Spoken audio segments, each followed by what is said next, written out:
إن المتقين في ظلال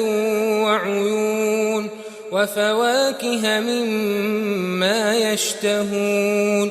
كلوا واشربوا هنيئا بما كنتم تعملون إنا كذلك نجزي المحسنين ويل يومئذ للمكذبين كلوا وتمتعوا قليلا إنكم مجرمون ويل يومئذ للمكذبين وإذا قيل لهم اركعوا لا يركعون ويل يومئذ للمكذبين فبأي حديث بعده يؤمنون